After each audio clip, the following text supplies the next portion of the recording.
Em João, Evangelho de João, capítulo 9. Estaremos estudando todo o capítulo.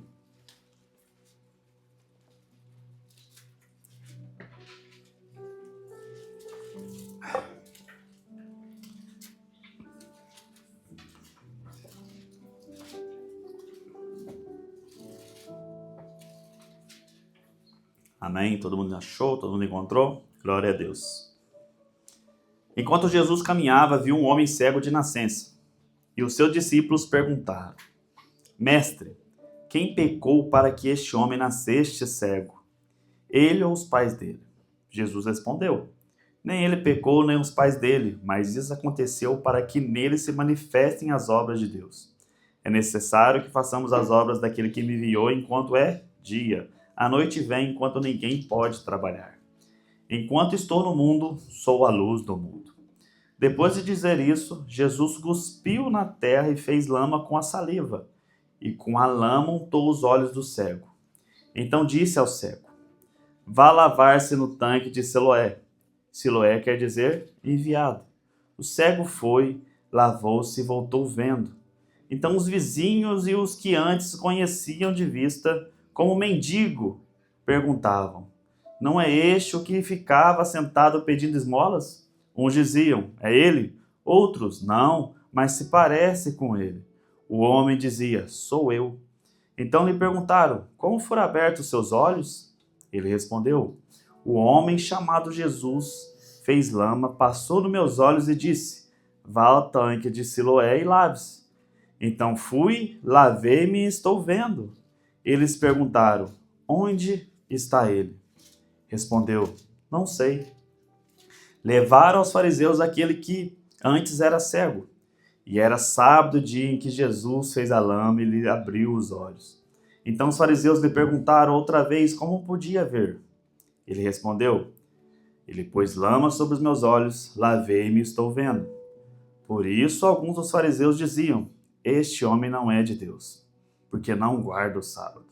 Mas outros diziam: Como pode um homem pecador fazer sinais como este? E houve divisão entre eles. De novo perguntaram ao cego: O que você diz a respeito dele, uma vez que lhe abriu os olhos? Ele respondeu: É um profeta. Os judeus não acreditaram que ele tinha sido cego e que agora podia ver, enquanto não chamaram os pais dele. E lhes perguntaram: É este o filho de vocês? Que vocês dizem que nasceu cego? Como é que agora ele está vendo? Então os pais responderam: Sabemos que este é o nosso filho e que nasceu cego, mas não sabemos como agora está vendo, e também não sabemos quem lhe abriu os olhos. Perguntem a ele, pois já tem idade e poderá falar por si mesmo. Os pais dele disseram isso porque estavam com medo dos judeus, pois eles já tinham combinado que se alguém confessasse que Jesus era o Cristo, seria expulso da sinagoga. Foi por isso que os pais dele disseram: Ele já tem idade e poderá falar por si mesmo. Então chamaram pela segunda vez o homem que tinha sido cego e lhe disseram: Diga a verdade diante de Deus. Nós sabemos que esse homem é pecador. Ele respondeu: Se é pecador, não sei. Uma coisa sei: eu era cego e agora vejo. Perguntaram-lhe outra vez: O que ele fez a você? Como lhe abriu os olhos? Ele respondeu: Já lhes disse, mas vocês não ouviram. Por que querem ouvir outra vez? Por acaso vocês também querem se tornar discípulos dele? Então o insultaram e lhe disseram: Discípulos dele é você. Nós somos discípulos de Moisés. Sabemos que Deus falou a Moisés, mas este nem sabemos de onde é. O homem respondeu: É estranho que vocês não saibam de onde ele é, mas ele me abriu os olhos. Sabemos que Deus não atende a pecadores. Pelo contrário, se alguém teme a Deus e pratica a sua vontade, a este atende. Desde que o mundo existe, jamais se ouviu que alguém tenha aberto os olhos a um cego de nascença. Se esse homem não fosse de Deus, não poderia ter feito nada. Mas eles disseram: Você nasceu cheio de pecado e quer nos ensinar? e o expulsaram. Jesus ouviu que eles tinham expulsado o homem. Ao encontrá-lo, perguntou: Você crê no Filho do Homem? Ele respondeu: Quem é, Senhor, para que eu creia nele? E Jesus lhe disse: Você já o tem visto, e é aquele que está falando com você. Então ele afirmou: Eu creio, Senhor, e o adorou. Jesus continuou: Eu vim a esse mundo para juízo, a fim que os que não veem, vejam, e os que veem se tornem cegos. Alguns dos fariseus que estavam perto dele perguntaram-lhe: Por acaso também nós somos cegos? Jesus respondeu: Se vocês fossem cegos, não teriam pecado algum. Mas porque agora dizem, nós vemos, o pecado de vocês permanece. Amém, Senhor. Entregamos, meu Pai, essa palavra a você, Senhor. Que o Senhor esteja ministrando nossos corações, que o Espírito Santo faça presença entre nós, meu Pai. Nos dê sabedoria, nos dê discernimento, meu Pai, para o que está aqui, que vamos aprender sobre a sua palavra. Que seja o Senhor a falar conosco. Em nome de Jesus, amém. Glória a Deus, meus irmãos. Essa é uma passagem muito linda. Eu, quando estava estudando essa mensagem, essa semana, eu conversei com a minha esposa e disse: eu não sei qual caminho seguir com essa mensagem, pois essa mensagem você pode usar em tudo. É uma mensagem que tem caminho para todos os lados numa pregação, numa exposição do texto. Temos homens que se dizem crente, mas não são. Temos um homem que foi curado, mas no início disse que alguém o curou, mas ele não sabia quem era. E conforme a gente vai vendo o texto, é assim a nossa vida. Jesus chega até nós, nos mostra a sua verdade, nos mostra o seu amor. E no início a gente não entende. No início a gente diz, não sei, quando as pessoas perguntam pra gente, como foi que você conheceu a Cristo? Eu disse, não sei. Um dia estava assim e de repente senti curiosidade, senti algo diferente, senti que precisava buscar mais. E Jesus vai nos mostrando pouco a pouco, até que no final a gente vai entendendo e a gente já tem a resposta que a gente não tinha antes. Quando as pessoas perguntam para nós hoje em dia como é, a gente sabe responder. Como foi, a gente sabe responder. Como tem sido, a gente sabe responder. Mas isso tudo é porque o Espírito Santo nos capacita. E a gente entende cada dia mais sobre o amor de Deus. A gente nunca vai entender completamente. Somente na glória, meus irmãos. E glória a Deus por isso. Glória a Deus pela vida de Deus, pela vida nossa. Por tudo que Ele tem nos feito em nossas vidas. E por tudo que Ele vai fazer também, meus irmãos. Pois eu creio, assim como André ministrou aqui, eu creio que Deus vai fazer coisas grandiosas na vida de cada um aqui presente. Em nome de Jesus. Mas vamos à exposição do texto. Iniciamos no versículo 1.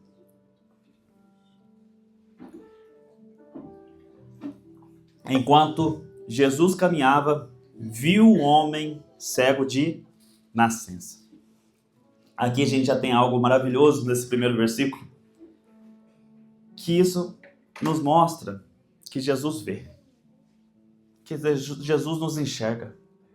É Ele que vê aquilo que o povo ignora, aquilo que ninguém está fazendo atenção. Jesus, tudo está sob o controle de Deus. Ele não perde o controle. Quando a gente diz que Deus é soberano, é porque Ele é soberano sobre todas as coisas, meus irmãos. Nada está fora do controle de Deus. Isso é importantíssimo para nós entender. Que Jesus, enquanto caminhava, viu um homem cego de nascença. No versículo 2, e os seus discípulos perguntaram: Mestre, quem pecou para que este homem nascesse cego? Ele ou os pais dele? Essa aqui é algo muito importante para nós nos nossos dias, que a maioria achava, ali, que eles achavam que se alguém sofria por algum problema grave, era por conta de maldição. A gente tem isso até nos dias de hoje, até conosco mesmo. Quando a gente olha para a vida de alguém que está na rua, a gente tem alguma imaginação Será que pecaram contra o Senhor, pecaram contra Deus? É uma maldição sobre a vida dela? Quem nunca ouviu sobre esse ditado? E hoje em dia é um ditado que tem crescido muito dentro das igrejas.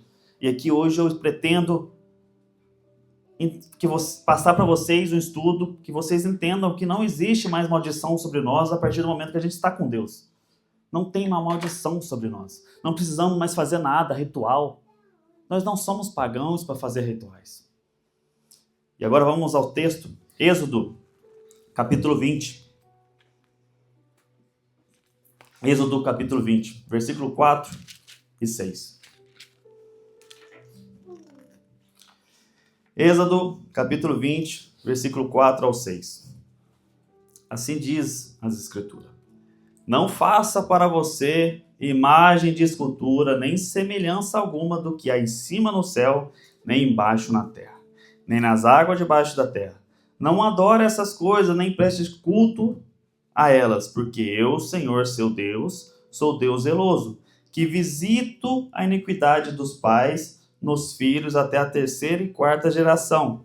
E aqui a gente tem o ponto principal para entendermos da onde que eles vêm tirando essa questão de maldição hereditária. Até a 4ª geração daqueles que me odeiam. Mas a gente tem o versículo 6, que eles não usam. Mas aqui a gente usa, porque a gente usa a Bíblia, a palavra de Deus. Mas faço misericórdia até 1000 gerações daqueles que me amam e guardam os meus. Não existe maldição para quem está em Deus, meus irmãos. Para quem guarda a palavra de Deus, não existe maldição. Assim diz a palavra dele. Ele odeia aqueles que não estão com ele. Nós amamos o Senhor, nós guardamos o seu mandamento. Por que temos que temer essa questão de maldição? Eu não consigo entender isso nos dias de hoje. E lembrando que aqui eles fazem uma, desculpa a palavra, maracutaia no texto, porque o texto está dizendo sobre imagens. Eles trazem isso para a vida das pessoas, dizendo que ele herdou algo dos pais, que ele herdou algo do avô. Isso está errado, meus irmãos. E agora a gente vai em outro texto também que fala sobre isso, Ezequiel, capítulo 18.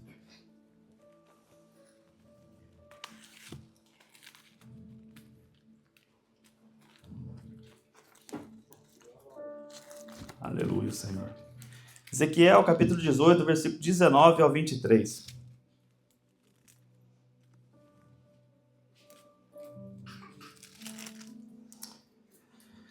Mas vocês perguntam, por que o filho não paga pela iniquidade do pai? Porque o filho fez o que era justo e reto. Ele guardou todos os meus estatutos e os praticou. Por isso, certamente, viverá. A pessoa que pecar, essa morrerá. O filho não pagará pela iniquidade do pai, nem o pai pagará pela iniquidade do filho. A justiça do justo ficará sobre ele, e a maldade do ímpio cairá sobre este. Mas, se o ímpio se converter de todos os pecados que cometeu e guardar todos os meus estatutos, e fizer o que é justo e reto, certamente viverá. Não será morto. De todas as transgressões que cometeu, nenhuma será lembrada contra ele. Pela justiça que praticou, viverá. Vocês pensam que eu tenho prazer na morte do ímpio? Diz o Senhor Deus. Não desejo eu muito mais que ele se converta dos seus caminhos e viva? Irmãos, isso aqui é muito importante. Porque o que Deus quer é exatamente isso sobre a vida nossa. Que a gente se converta dos nossos erros, dos nossos pecados. Para que Ele perdoe, para que Ele nos perdoe. E a partir do momento que a gente aceita Jesus como nosso Senhor e Salvador, Ele pagou o preço. Se a gente diz que Jesus pagou o preço, que hoje tudo podemos através da graça de Cristo, somos abençoados com a graça de Deus, por que temos que dizer que precisamos fazer algo porque herdamos nossos pais? Ah, porque seu pai é nervoso, você também era. Sua mãe era, você também é. Ah, que o seu pai cometeu pecado e você também comete. Somos todos pecadores. Mas não precisamos, não devemos vestir essa máscara, essa capa do que quando eu faço algo errado, eu tenho que ter uma desculpa. Dizer, eu errei porque meu pai também errou no passado e esse erro dele está caindo sobre minha vida. Não. Você é homem, você é mulher para muitas coisas da vida. Seja homem, seja mulher para assumir que é mau caráter. É mau caráter. E nós temos que lutar contra os nossos pecados da carne. Temos que estar sempre no Espírito, buscar a Deus em Espírito e em verdade. Mas a partir do momento que a gente coloca uma desculpa, a gente está aceitando. E a gente não pode aceitar isso, meus irmãos. É uma batalha diária contra a nossa carne. Tem muitas pessoas que dizem: eu tenho um espinho na carne, meu espinho é esse. Mas se o teu espinho, você sabe qual é o seu espinho na carne, lute contra e não a favor. Batalhe contra. Porque se você tem um espinho e você sabe, o inimigo também sabe. O inimigo sabe. Ele vai usar isso. E enquanto você estiver usando como desculpa essa questão de maldição sobre a sua vida, sobre a sua casa, o inimigo estará contente. E vocês vão estar cada vez mais distanciando de Deus. Mas a mentalidade do povo naquela época era essa também, de acreditar que aquilo que acontecia na vida de alguém, que estava passando na vida de alguém, era questão de maldição. Tinha pecado contra Deus, tinha pecado contra o Senhor, os pais pecou e caiu sobre ele. E é algo que a gente tem que entender, que a gente não consegue fazer nada, tudo é através de Deus, é o que diz Romanos capítulo 3, versículo 10 e 12. Ele vai nos dizer: não há justo, nenhum sequer. Não há quem entenda, não há quem busque a Deus. Todos se desviarem, juntamente se tornarem inúteis. Não há quem faça o bem, não há nenhum sequer. Tudo depende de Deus, meus irmãos. Mas quando tiramos a carga de Cristo, do que Cristo fez por nós na cruz, a gente coloca como que se a obra de Deus não fosse perfeita, como se a obra de Cristo não fosse perfeita, como se estivesse faltando algo, como que Jesus não tivesse completado. A gente fala para todos: Jesus pagou o preço, Jesus te ama, Jesus morreu por você, por mim, pelos nossos pecados. Mas quando dizemos: não, mas tem esse pecado da minha família, dos meus pais que está sobre a minha vida, e Jesus não conseguiu ainda vencer. Como assim então que Jesus é esse?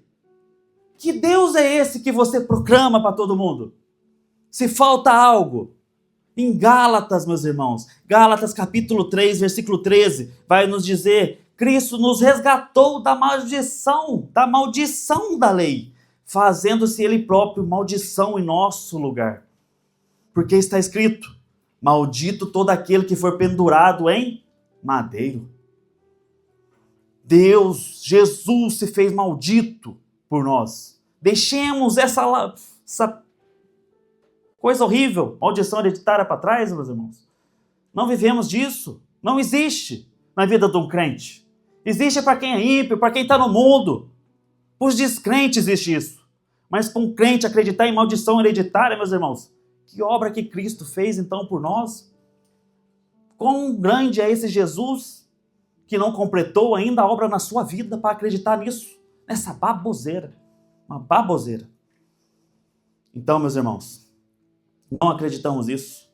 Eu não creio, não acredito. Eu acredito que Jesus, a obra de Jesus, ela é perfeita. Assim como as Escrituras dizem. O Cordeiro perfeito. O Cordeiro sem pecado. Alguém sem pecado pagou o preço por nós. Um pecador como eu. Um imundo como eu. Então não consigo acreditar. Não dá.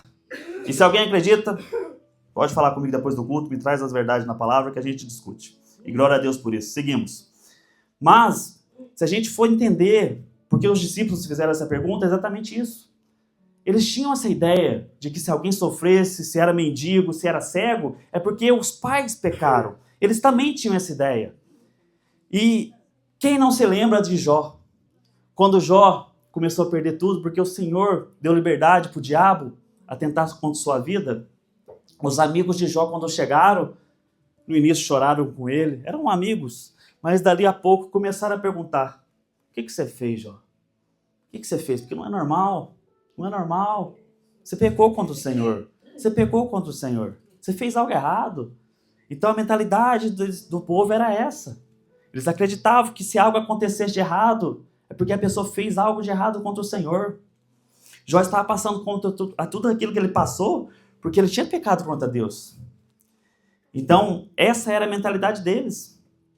E o que nos deixa claro que os pais deles serviam, o que nos deixa claro que os pais deles serviam ao Senhor.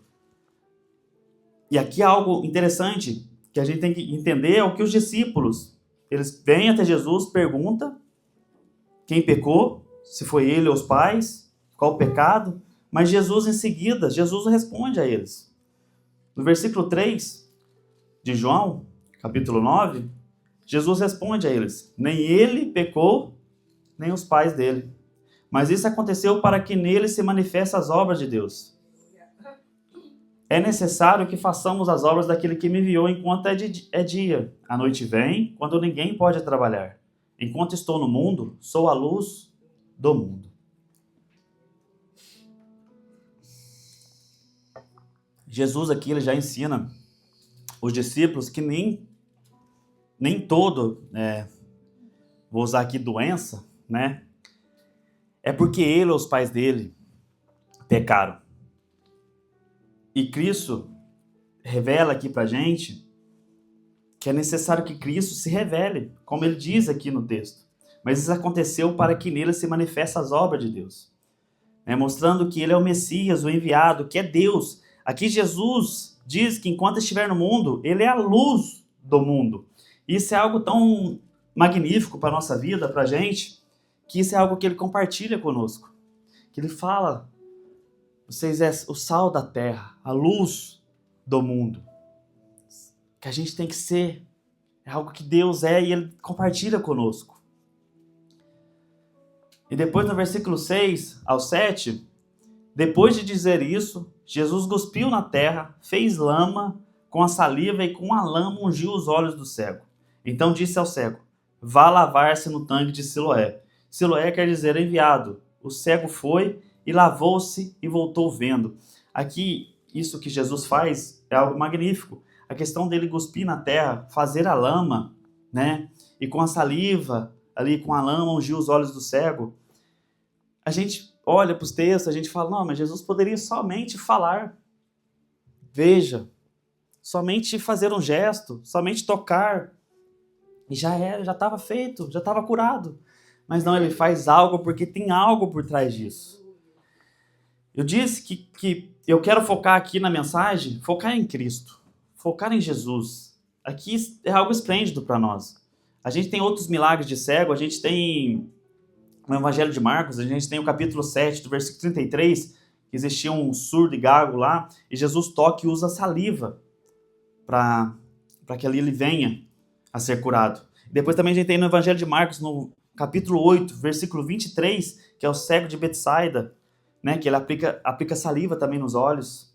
E no mundo antigo, que é isso que é o interessante, o judaico, grego, romano ali deles, a saliva era vista como algo que podia ter propriedades medicinais, uso em cura simples, ligação com o corpo, vida. Então era algo cultural deles ali de imaginar a questão da saliva. Então Jesus está vindo para mostrar algo interessante. Porque existe registros históricos, né, que é fora da Bíblia, mostrando que pessoas usavam saliva para tratar olhos. Pequenas enfermidades era tratada de forma caseira. A saliva era algo conhecido. Mas o resultado foi impossível. Isso quebra a lógica humana, quebra a lógica deles ali. Porque não foi técnica, não foi medicina, foi poder divino o que Jesus faz. E eu vou dar um exemplo que eu notei, que é quando Deus cria o homem. Que a gente tem lá em Gênesis capítulo 2, versículo 7. A gente tem ali em Gênesis capítulo 2, versículo 7, que cria do pó da terra. Deus criando o homem. Ele cria do pó da terra, certo? Todo mundo está comigo aqui? Amém? Amém. Vamos lá, vamos seguir. Então, aqui, algo que eu quero trazer é que Jesus ele não restaura a visão. Não era algo para ser restaurado. Jesus ele cria a visão. Ele está fazendo o que Deus fez em criar o homem. Ele está criando do pó da terra. Está mostrando que ele é Deus para os discípulos, para todos que estão ali. E em seguida, meus irmãos, tem uma parte importante aqui. Que ele fala com o cego. No versículo 7, então disse ao cego: vá lavar-se. Isso é importante porque em seguida ele envia. O que precisa, quando Jesus fala, precisa de obediência. Jesus vem até nós, ele fala conosco, ele nos envia, mas temos que obedecer. Esse é algo interessante para todos nós. Quando Jesus fala conosco, a gente está querendo receber algo de Deus, eu preciso de uma resposta, Senhor, fale comigo. Mas Jesus vem falar com você, você tem que ir até Ele. Você tem que ir fazer o que tem que ser feito. Você não pode ficar no seu comodismo, como a gente falou aqui no início. Porque muitos de nós estão no comodismo hoje em dia, buscando as coisas de Deus, querendo as coisas de Deus, querendo às vezes, igual o irmão usou, o versículo de Isaías, a gente quer ficar no nosso lugar, quietinho, recebendo. Eu vou na igreja só, não quero fazer nada não, está tudo certo, só quero receber. A gente não quer se doar. Não queremos mais servir ao Senhor. E o Senhor quer nos enviar. Ele espera isso de nós. Mas ele diz ao homem, vá se lavar. E o homem obedece. Porque no versículo 8, a gente vê, então os vizinhos e os que antes o conheciam de vista, como mendigo, perguntavam, não é este o que ficava sentado pedindo esmolas? Isso aqui é algo muito importante e algo que se encaixou hoje perfeitamente em tudo que a gente tem falado aqui, né? Deus é Deus, né? Na cidade de onde viemos, na minha cidade, eu conheci alguns moradores de rua. Tinha alguns moradores que eram conhecidos por todos. Tinha um morador que se chamava Chiquinho, que ele morava embaixo de uma ponte, e todo mundo via o Chiquinho bêbado, gritando na rua, e falava, o seu Chiquinho já acordou, o seu Chiquinho tá lá, o seu Chiquinho. Então, era um morador conhecido. E aqui, como a gente vê no texto, era um homem conhecido por ser um cego, estar ali pedindo todos os dias, talvez no mesmo local da cidade, onde passavam todo mundo, talvez na rua principal da cidade. E todos passavam por ele diariamente. Mas, imagino eu, muitos deles talvez tinham a mesma mentalidade dos discípulos. É maldito porque pecou contra o Senhor? É maldito por conta dos pecados dos pais? E muitos dizem algo que muitos de nós também dizemos, infelizmente. Não é problema meu. Não é meu problema. Talvez naquela época, na mentalidade deles, falou, é problema do sacerdote, é problema de Roma, problema de Pilatos, problema de Herodes. Esse não é meu problema. E é o que muitos de nós fazemos quando vemos as pessoas em necessidade pedindo também. Mas Jesus chega e o vê. E Jesus não tem essa mentalidade, meus irmãos. Jesus olha e diz, é meu problema. É meu problema. E é algo que a gente tem que entender, meus irmãos, que Jesus resolve tudo. Tudo. E Jesus resolve tudo. E no versículo 9, uns diziam, é ele. Outros, não, mas se parece com ele. E o homem dizia, sou eu. E algo muito importante para a gente é que todas aquelas pessoas que sabiam quem que era esse homem, viam esse homem diariamente, quando viram que ele estava enxergando, porque normalmente, talvez naquela época ela devia andar com algo em suas mãos ali, né, por conta de ser cego, talvez um pedaço de madeira, e agora está sem nada, agora está olhando, está vendo, está enxergando, voltou enxergando. Todo mundo olha e fala, mas não é possível que é esse homem. Eu vi ele de manhã, eu vi ele agora há pouco, estava sentado pedindo dinheiro, agora parece que ele está enxergando, está andando tranquilo, desviando das pessoas. E o homem fala, sou eu mesmo. E no versículo 10, então, lhe perguntaram. E agora eles veem ele. Agora eles falam com ele. Algo que a gente tem aqui, o nosso irmão Ricardo, temos a Andréia também, o irmão Ricardo também tem fazer missão em Portugal, deixou lá um ministério grandioso, que a gente fala sempre sobre esse ministério, e é o que o irmão Ricardo falou, a gente conversa. A maioria das pessoas que estão na rua, meus irmãos, não são pessoas sem estudo, pessoas sem pais. Pelo contrário, tem advogado, tem pessoas que foram ricas. Mas se a gente não vigiar, se a gente não tiver o Senhor, o mundo leva nós a isso. O diabo quer isso. E tem pessoas lá viciadas em crack, viciadas em drogas, venderam tudo, perderam família. Tem pessoas na rua que perderam família. Deixou mulher, crianças, por conta de vícios. Então nós temos que sair dessa bolinha da qual pensamos que entendemos, uma bolinha tão pequena que é a nossa vida, e tentar imaginar que na rua existem pessoas muito mais inteligentes que nós, que têm uma inteligência para muitas coisas, mas que infelizmente o diabo venceu. Temos que orar por essas pessoas, meus irmãos. Temos que colocar a mão no arado mesmo. E se você não puder ir, como eu conversei com a Andréia, mas você consegue ajudar de uma forma. Ajude, ore principalmente. Ore por essas pessoas que estão na frente, batalhando por essas almas, porque o diabo não vai querer perdê-las. Ele não quer perder, porque ele já perdeu, meus irmãos. Aqui não é uma briga entre Deus e Satanás, que muitos colocam também, né?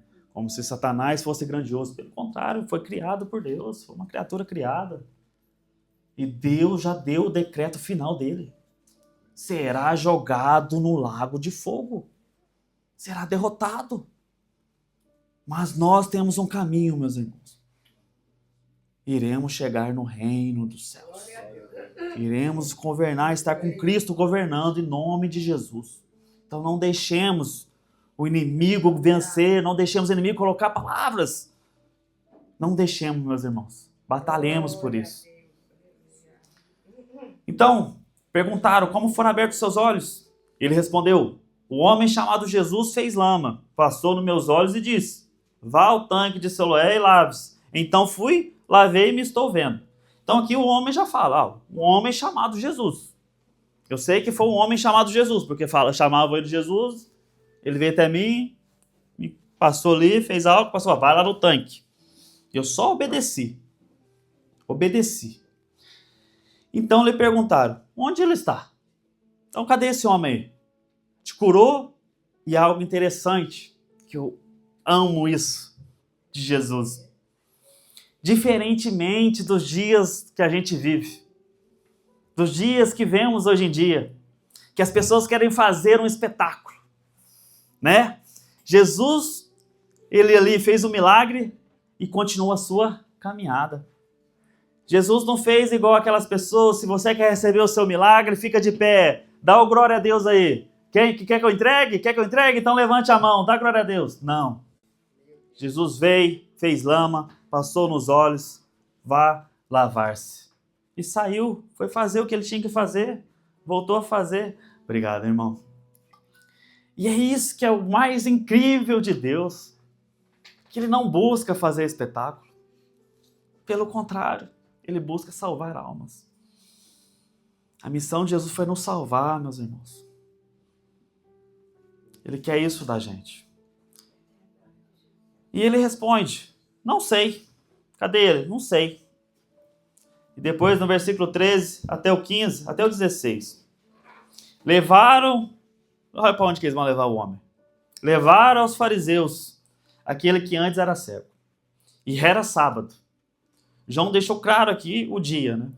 O dia em que Jesus fez a lama e lhe abriu os olhos. Então os fariseus lhe perguntaram outra vez como podia ver. Ele pôs lama sobre os meus olhos, lavei-me e estou vendo. E olha o incrível. O homem cego foi levado até os fariseus, que no caso da época, homens de Deus. Os homens de Deus que estão ali, os fariseus, olham uma pessoa, deviam conhecer ele também, porque a gente vê mais para frente que chamaram os pais dele. Então sabia quem que era esse homem também. Olha para esse homem, lembra dele quando era cego? E vocês acham que eles gritaram? Glória a Deus. Você está vendo? Olha como Deus é grandioso. Olha que maravilha. Bendito seja o nome do Senhor. Mas Versículo 16, a gente tem a surpresa dos fariseus. Por isso, alguns dos fariseus diziam: esse homem não é de Deus, porque não guardou o sábado. Olha a tristeza, meus irmãos, no texto. A gente tem algo muito interessante em Marcos, capítulo 2, versículo 28, que é Jesus dizendo: assim o Filho do Homem é Senhor também do sábado. A gente tem isso nos 3 evangelhos. Em Mateus, capítulo 12, versículo 8, e em Lucas, capítulo 6, versículo 5. A mesma fala de Jesus. Ele é o Senhor do sábado. Mas algo chato é que os fariseus tinham transformado o sábado em um sistema de regras. Os fariseus transformou aquilo que era divino de Deus em algo de regras.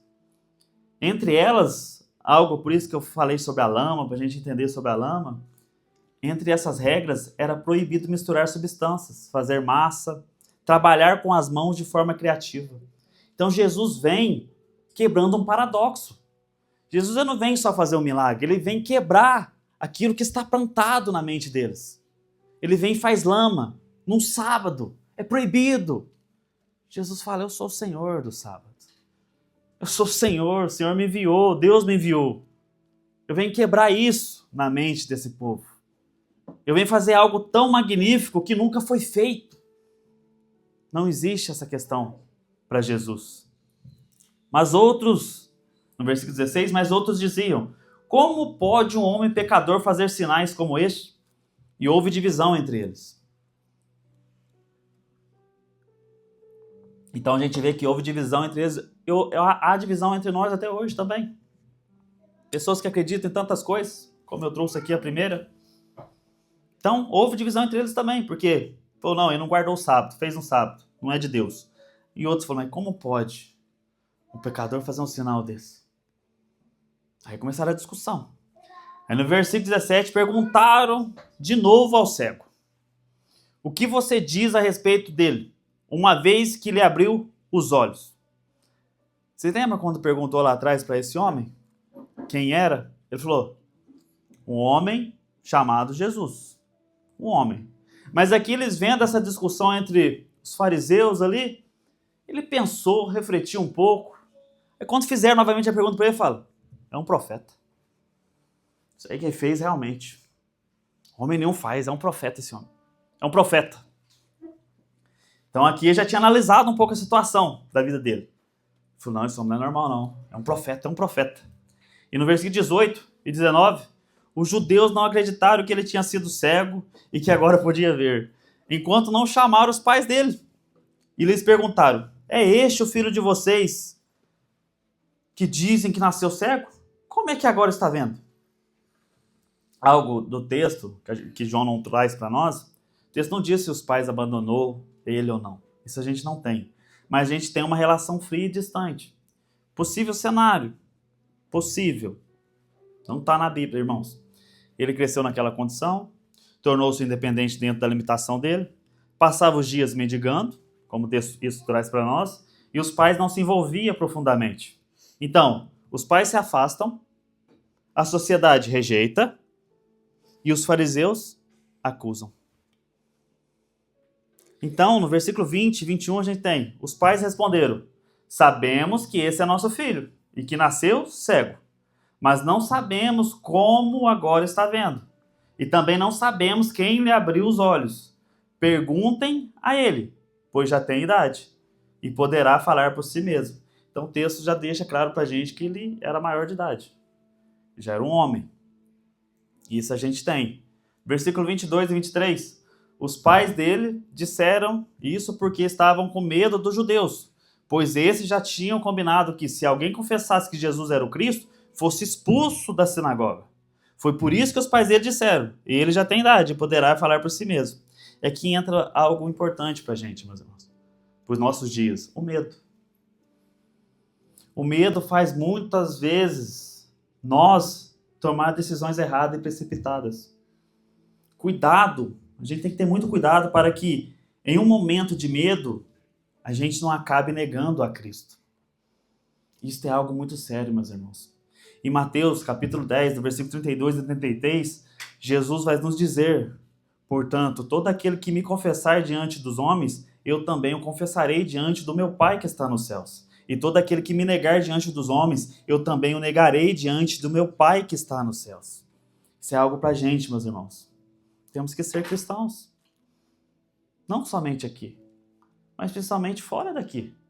Porque aqui dentro é como a nossa irmã diz, é fácil estar aqui dentro pregando a palavra. Todos que estão aqui seguimos o mesmo Deus? É fácil. Mas e lá fora? Você se comporta como um cristão? As pessoas sabem que vocês são cristãos?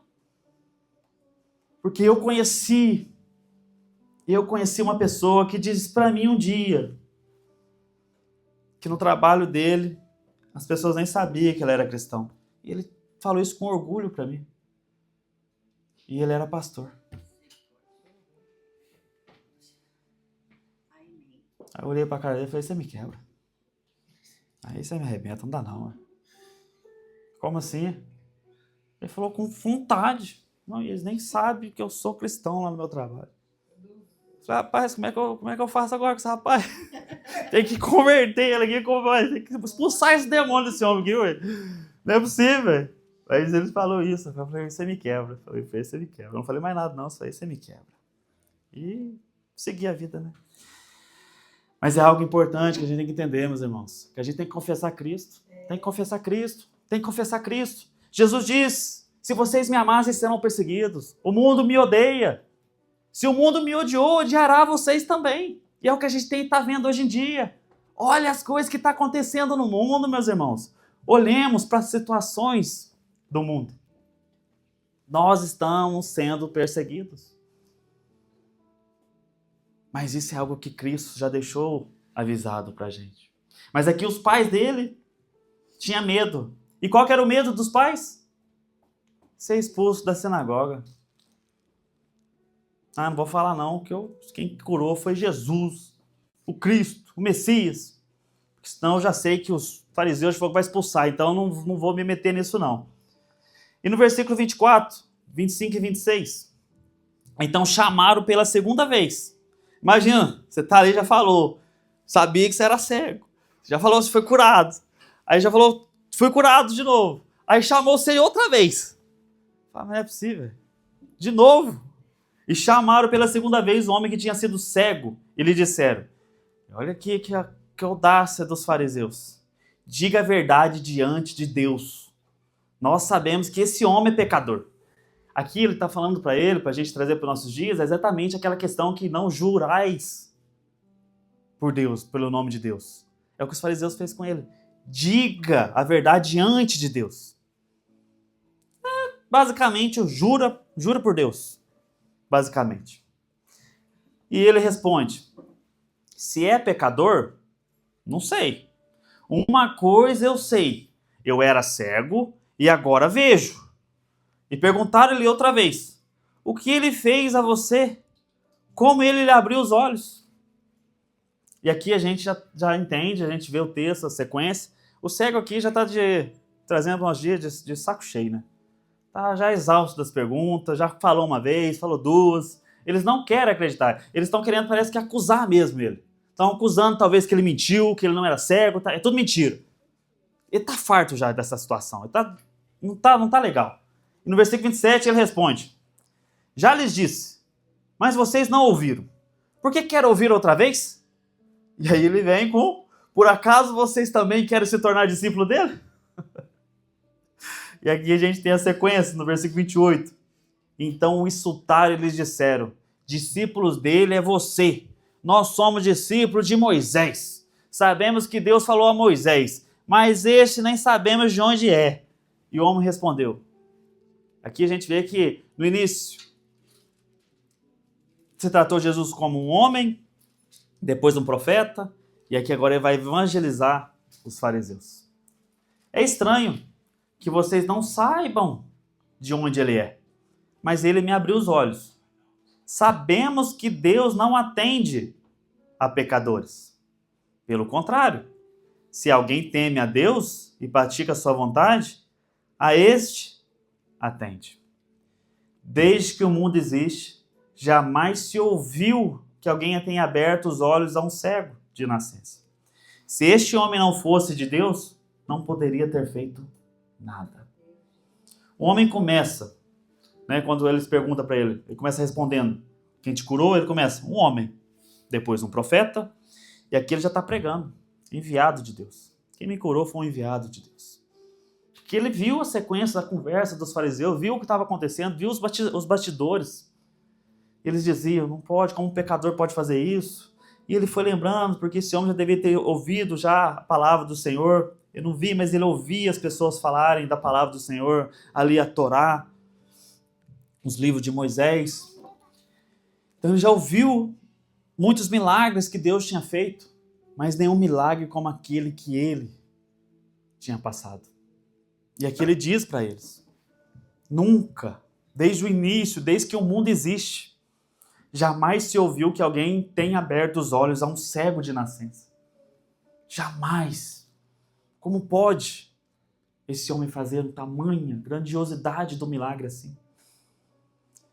E a gente pensa, né, que você falar a verdade para alguém que não quer ouvir não vai adiantar. E não adianta mesmo. Se a pessoa não quer ouvir a verdade, ela não vai te ouvir, ela vai te acusar. Ela vai jogar na tua cara, quem que você pensa que é? Eu te conhecia. É a mentalidade deles, a mentalidade que os discípulos tinham. Você é todo cheio de pecado. Você herdou o pecado do teu pai. Você é maldito. Você era amaldiçoado. Que os fariseus olham para ele no versículo 34 e diz, você nasceu cheio de pecado e quer nos ensinar? E o expulsaram. Essa era a vontade deles. Eles não tinham vontade de entender qual que era a grandiosidade daquele milagre, como que o homem fez, como que esse homem fez, que maravilha que foi isso. Não. Eles queriam chegar a esse ponto de expulsar o homem. E é isso aqui que os pais dele temiam. E aconteceu com ele. No final, eles não estavam felizes mesmo com o milagre, com a maravilha, felizes com o que tinha acontecido com esse homem. Eles estavam tentando achar uma forma de acabar com Jesus. Porque no capítulo 8, quando a gente vê, no capítulo 8 de João, onde a gente vai estudar, a gente vê a questão da mulher adúltera. Eles já estavam ali, já tentando achar um meio de incriminar Jesus, de matar Jesus. É no capítulo 8 a questão da mulher adúltera. Aqui no 9, Jesus faz uma maravilha dessa, no capítulo 9. O problema maior deles agora era alguém, dos fariseus, era alguém que o povo gostava de ouvir. Que fala com autoridade. E parece, na mente desse povo, quando eles ouvem o povo falar, que Deus trabalha a partir dele. Então, os fariseus, o que os fariseus queriam? Silenciá-lo. Mas na sequência, do versículo 35 ao 38, Jesus ouviu que eles tinham expulsado o homem. Ao encontrá-lo, perguntou, você crê no Filho do Homem? Ele respondeu, quem é, Senhor, para que eu creia nele? Jesus lhe disse, você já o tem visto, é aquele que está falando com você. Então ele afirmou, eu creio, Senhor. E o adorou. E aqui ele adora Jesus, meus irmãos. E isso é magnífico, porque ele sabia que não poderia adorar alguém a não ser Deus. Aqui ele adora Jesus, nosso Senhor e Salvador. Ele adora Deus. E a continuidade, no versículo 39 até o 41, Jesus continuou, eu vim a este mundo para juízo, a fim de que os que não veem, vejam, e os que veem se tornem cegos. Alguns dos fariseus que estavam perto dele perguntaram, por acaso também nós somos cegos? Jesus respondeu, se vocês fossem cegos não teriam pecado algum, mas porque dizem, nós vemos, o pecado de vocês permanece. E aqui para a gente finalizar, algo interessante. Se a gente voltar lá no versículo 5, Jesus diz que ele é a luz do mundo. E aqui, no versículo 39, ele diz que veio para juízo. Por que essa fala? Porque, irmãos, tem muitos que acham que vêm estando cegos. Tem muitos, e eu digo com todo amor do mundo, meus irmãos. Tem muitos dentro da igreja vivendo pior que os ímpios. Pior que os ímpios. Desobedecendo a Deus mais que os ímpios e achando que vem, achando que está enxergando. Assim como os fariseus achavam. Os fariseus achavam que viam, que estavam vendo, que estavam vivendo o que Deus queria. A ordem de Deus. Estavam cegos. E a gente vê no versículo 41, se vocês fossem cegos, não teriam pecado algum. Mas porque dizem, nós vemos, o pecado de vocês permanece. Eles veem o que querem. São assim essas pessoas. Não veem o que é importante. Eles não viram que Deus estava com eles. Não enxergaram. Que isso, meus irmãos. Que essa palavra nos faça refletir. O que estamos vendo? O que estamos enxergando? O que realmente pensamos que vemos? Realmente a gente está vivendo o que Deus deixou para nós? Estamos seguindo os mandamentos de Deus? Ou estamos vivendo em uma bolha? Em uma aparência? Onde a gente acha que estamos vivendo o que Deus nos pede? Estamos sentindo a presença de Deus? Ou estamos longe de Deus? Porque Deus permanece no mesmo lugar. Fomos nós que nos afastamos. Então que isso nos faça refletir. E que se tem algo para que a gente possa voltar a enxergar, que a gente veja, que a gente peça ao Espírito Santo para nos mostrar. E que a gente possa mudar, meus irmãos. Porque essa é a vontade do Senhor. Que Ele nos mude. E que seja Ele a fazer a obra através de nós. E jamais nós. Nós somos vasos imperfeitos. Mas Deus é perfeito. E glória a Deus por isso. Amém, meus irmãos? Que Deus seja louvado.